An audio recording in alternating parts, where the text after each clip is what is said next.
പത്രദൃശ്യ online മാധ്യമപ്രവർത്തകരുടെ കൂട്ടായ്മയായ Edappal press reporters ക്ലബിൻ്റെ ഓഫീസ് ഉദ്ഘാടനം കെ.ടി. ജലീൽ എം.എൽ.എ. നിർവഹിച്ചു. തൃശൂർ റോഡിൽ കൽപ്പക ബിൽഡിംഗിൽ നടന്ന ഉദ്ഘാടനത്തിന് ശേഷം സന്തോഷ് ആലങ്കോടിൻ്റെ വാദ്യഘോഷത്തോടെ നടന്ന വിളംബര റാലി എമിറേറ്റ്സ് മാളിൽ സമാപിച്ചു. തുടർന്ന് നടന്ന സാംസ്കാരിക സമ്മേളനത്തിൽ മാളികപ്പുറം മുൻ മേൽശാന്തി പി.എം. മനോജ് എമ്പ്രാന്തിരി ഭദ്രദീപം കൊളുത്തി. President V. സെയ്ദ് അധ്യക്ഷനായി.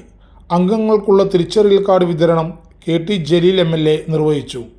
മൺമറഞ്ഞ പത്രപ്രവർത്തകരായ ഹംസ അണ്ണക്കമ്പാട്, എം.ടി. വേണു, എം.പി. സിജീഷ്, വിക്രമൻ പൊന്നാനി, മുരളി പീക്കാട്, എം.വി. നൌഫൽ എന്നിവരെ അനുസ്മരിക്കലും ഓൺലൈൻ ചാനലിൻ്റെ ലോഞ്ചിങ്ങും ആലങ്കോട് ലീലാകൃഷ്ണൻ നിർവഹിച്ചു.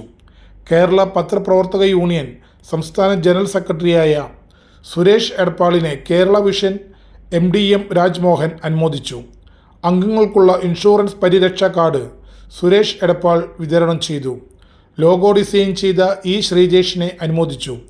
ഗ്രാമപഞ്ചായത്ത് പ്രസിഡന്റുമാരായ M A. Najeeb Vattamkulam, K G. Babu Kaladi, advocate A M. Rohit, Prabhakaran Naduvattam, M. Natarajan, Almajan Pallippad, Pathil Ashraf, M A. Nawab, E. Prakash, Safa Shaji, Ibrahim Muthur, press club ഭാരവാഹികളായ Unni Sukapuram, Kannan Panthavoor, K T. Prasad, P R. Harikumar, Ranjith Pulasseri, Basheer Annakkampad, Premadasan, V K M. Majeed, Krishnakumar എന്നിവർ പ്രസംഗിച്ചു.